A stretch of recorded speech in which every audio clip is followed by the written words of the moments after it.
Hello guys, today I'm gonna show you how to copy and paste in Adobe Premiere Pro. So here is my video clip.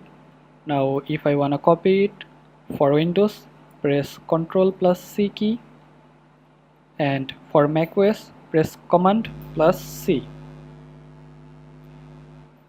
And now if I wanna paste it, suppose here we will paste the clip. So for Windows press Ctrl plus V key, and for macOS press Command plus V. See, our clip has been copied and pasted. So that's all for this tutorial guys.